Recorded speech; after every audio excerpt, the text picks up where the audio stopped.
I know you told me that you've been doing martial arts for 13 years, right? Yes. And the thing is that I could kind of tell. Were you on and off on it? Yeah. So like the first 2 years, hardcore, man, going to class every day, doing doubles. Mhm. I truly made time for it. No matter what happened in life, I truly made time for it. Yeah. And there was How old were you? so I started Muay Thai when I was 22. Okay. Yeah, 22. Mhm. So from 22 to 24, very consistent. If I missed a day, it was probably because maybe like I was recovering from overtraining. But other than that, I always made it. No excuses. Yeah. I think we talked about this a little bit earlier. I kind of fell into a part of my life where, just picked up some real bad habits. Didn't prioritize.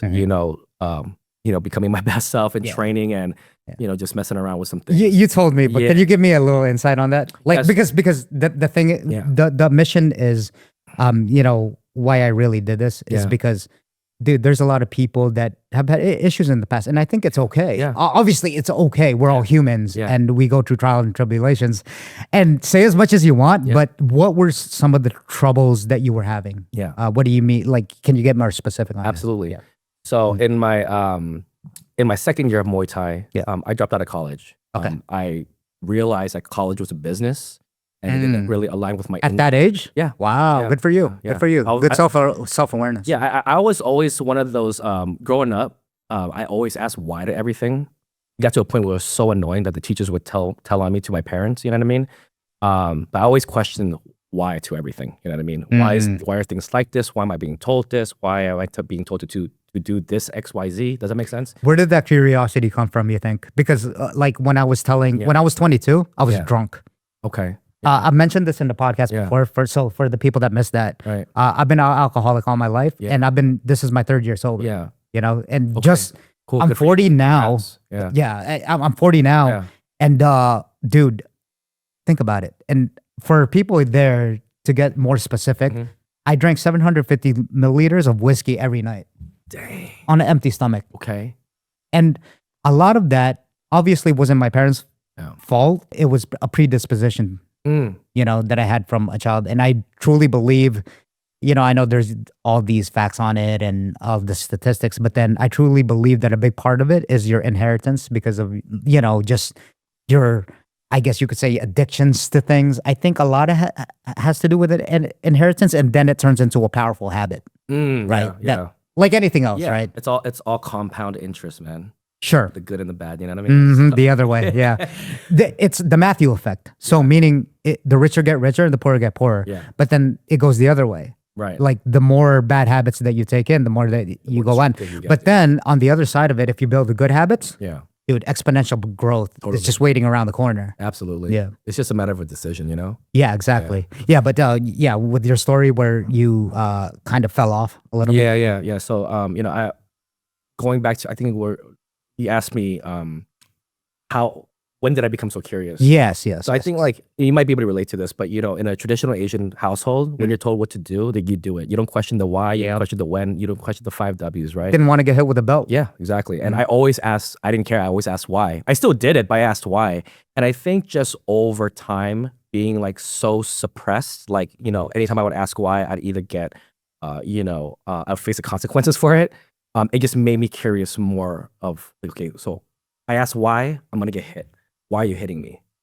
Where it's coming from. You got deeper and deeper into Yeah. It naturally just happened that way. So anything. No wonder you're a sales guy. All right, go ahead. but everything that I did in life, like why is my girlfriend acting this way? Why she's being such a B right now? Yeah. I mean, like, everything, Sure. Why is my cousin acting this way? Or why is my friend starting to become a little bit distant? That's so fascinating. Why am I becoming distant? Yeah. So it's not just about other people, but I also ask why. At that age, huh? Yeah. Wow. Yeah, very, very. Go ahead. Yeah. So when I was in college, like I was never a total like A student, like a 4.0 kid, but like I always had that consistency and persistency. And if I'm gonna do something, I'm gonna do it, right? So I used to show up to class, and it got to a point where I was very autopilot. Like, man, why am I doing this? Like, do I even really want to be a doctor? Do I really want to be a physical therapist? Like, do I really want to do this and that? What do I really want to do? So, that's how I got into Muay Thai. There's a bigger story to that, but I was like, what do I really want to do? I want to get into combat sports. This is what I want. This is what I've been wanting to do for a long time. You told me on the other studio, but can you go over why you wanted to do it? Okay. Yeah. So, and now we're getting more in depth. Yeah. Yeah. So again, going back to growing up in a traditional Asian household, my mother, she said no to everything I wanted to do. Like the only thing I could do or that she dished out money for was Be a doctor. she wanted me to do, right? Yeah. So instead of going to like a taekwondo class, bro, I think as early as the 7th grade, I was going to these after school academies, getting prepared for the SATs. Yeah. That kind of thing. You know what I mean? I'm just living in this I'm grateful, man. I'm not going to say that, you know, like it was all a waste, you know. I'm a pretty smart guy, I think. But I don't think that her money was well spent. I'll put it that way, you know. In college. Well, I mean, she didn't pay for my college. I paid for my okay. Yeah. But you mean just a prep along the journey from like the time that, you know, I was in school all the way support. It was all the money was going towards things that she wanted to do versus putting it towards the skill sets that I thought that I had or I could potentially grow into. You know, like I even wanted to learn guitar. She didn't want me to do that because she thought that I wanted to learn guitar for the girls. Yeah. I just really wanted to play music. I used to play the violin. Sure. Yeah, you know, I knew how to play it. I knew how to read music. I knew how to write music and all that. But she wanted me more academic, you know? So interesting. Yeah. You know, it's funny that you made that disclaimer before, like just like Asian households. Because it's real. It's real. The stereotype and generalizations are real. Yeah. Long story short, same path. You know, I went to college, I dropped out of every single class, made fake report cards to satisfy their needs. Dude, yeah. I made fake report cards because they knew when the quarterly was done. And they had report cards within report cards. Yeah. Like it was like, how's your kid doing? In the meanwhile, I had to fake those out too. Yeah. And back then, it was like... you had to scan. It was so hard to do. Yeah. Where you could have AI do it now, right? Like it's so hard. You had to like scan it, and then you had to do all the stuff. Dude, I did the same thing. But we had Microsoft Excel by then. Yeah. So easy. Yeah, right. I don't know if my mom knows, but whatever. Well, you know, now she does. But yeah, but it was the same process. I dropped out of any class. I just wasn't interested. I didn't like. I was drunk. I was, you know, I didn't. Every time I'd say I'd go to class, I'd sleep in the car somewhere, park my car and sleep. And then I'd get back to when I had to get back, when they expected me home. Right. And, you know, as far as the Asian culture type, we actually tend to, I don't know about your parents, but it deems to be true because I've talked to people that your kids stay around longer than, say, you know, like Caucasians. Yeah. Like a Caucasian family. Yeah. And listen, I want to make a disclaimer for, you know, my homies, you know what I mean? Like, correct me if I'm wrong, okay? I'm just making a distinguished kind of, you know, that's what I deem to like experience is that a lot of my friends, they moved out of their house. I'm not putting anyone in a bubble here, but then my friends deemed to move out of their house when they were 18. Whereas me, my parents wanted to keep me there for a long time because that's just how, I guess, the family works and generational kind of stuff, you know? Yeah. But anyway, and then you were curious and then you started fucking up, you said? Yeah, but getting into where were we at, man? Oh, no. You when we said when you started Muay Thai, you started like you know, with your problems. Oh, you know, yeah. Where you were like falling off a little bit. Yeah. So this kind of coincides with me dropping out of college, right? Yeah. So I dropped out of college because when I was in college, on top of Muay Thai, I was working 2 other jobs. I was working at Apple, retail, just a store on West 14th, and I was working at the hospital as a physical therapy assistant.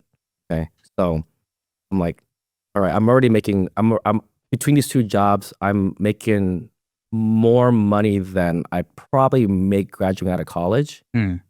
Okay, like let me just focus on, you know, stacking bread. Making money. Yeah, just stacking bread, like whatever. And at that young age, man, it's the world. Yeah. Man, like you come off 18, you know, I used to work at Banana Republic. I'm like, what, $500? Working over 40 hours? Fuck yeah, let's go. Yeah. You know? Yeah. So I understand. Yeah. I just felt that school was taken away from like the time that I could be making money. You know what I mean? I was obviously like the end goal wasn't to be a PTA forever or work at Apple, but I was making bread to like, you know, at New York in living like, so when I was living on my own, I've been living on my own since I was like 17. Okay. I've always paid my way through by myself. I didn't ask for no help. You know what I mean? I just, you know, made my own thing. So that was like a big part of my life was just making money just to support my, you know, my Muay Thai and all that. But after I dropped out of college, while I was working at Apple, I got approached by a club promoter to start, you know, promoting. You know what I mean? Getting girls for the club and all that. I got really good at that. That's when I realized I was really good in sales. What was your approach in that? Well, the promoting or like how I got approached. I guess the promoting.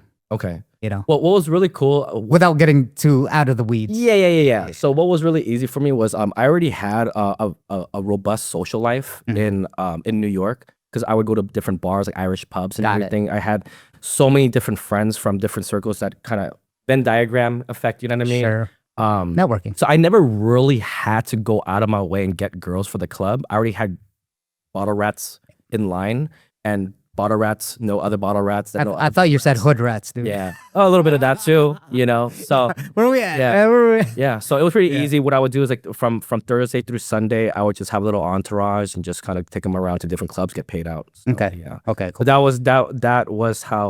But that actually replaced my other incomes, which was really cool. Okay. But that contributed to somewhat of my downfall, because when I right, that's where I was leading into. I was like, that sounds a little bit of trouble. Go on, and then I'll speak a little bit on my experiences. When I became a promoter, so up until this point, all I did was drink, like casually, not like crazy, you know, college boy, you know. I took my first Molly as a promoter. You know what I mean? I love it so much.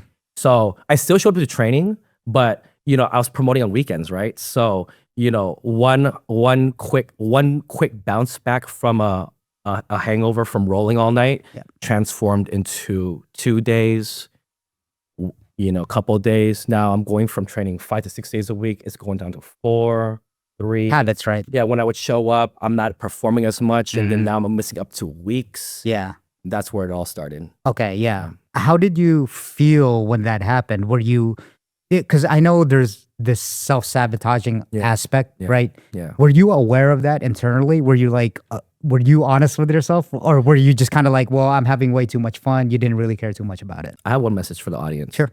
Look right into the camera, dude. I know this sounds very cliche. Say no to drugs. So the reason why I say that is once I got to a point when I was missing training like weeks at a time, it got to a point that when I would show up to train, people are like, yo, where have you been? With that concerned tone. Because this coming from a guy that used to train religiously, like mornings and nights, like I was living at the gym, like very typical. I would take in between classes, like at school, I would take a nap with like a pad, you know what I mean? Like on the floor, and take a shower and do all that kind of stuff. So I was like living in the gym too, like not being there at all. And, you know, just to get to the point, like just from trying Molly once, crazy, huh? We'll go deeper later. Yeah, sure. But trying Molly once, that was enough for me to go from this hungry, ambitious kid that wanted to fight in Thailand and have like a Muay Thai career to just being a fucking party fuckboy, doing nothing but partying, and I'm getting paid well, but I'm not really doing anything constructive and more destructive. Did you know that? I know everything's in hindsight, Yeah. right? 2020 is always hindsight. Hindsight's always 2020. Were you aware of that back then? No, at the time, that it literally hijacked my system, and I didn't realize. Like, to answer your question, I didn't realize like that answer to that until it took years, man. Like I think when I became a father. Okay. You know, gain some purpose in my life. Yeah, that'll do. That's when I kind of thought back on my life, holy, you know? Yeah. Yeah. What's going on, guys? If you're enjoying this podcast, please don't forget to like the videos and subscribe to the channel. Only if you're getting value out of it on YouTube, and also on Spotify and Apple Podcasts. Don't forget to leave a rating and follow. And also, I also write a blog newsletter from what I learned from my incredible guests that I have on. So sign up for the email list and get updates on the podcast. Thank you for your love and support. Now back to the show.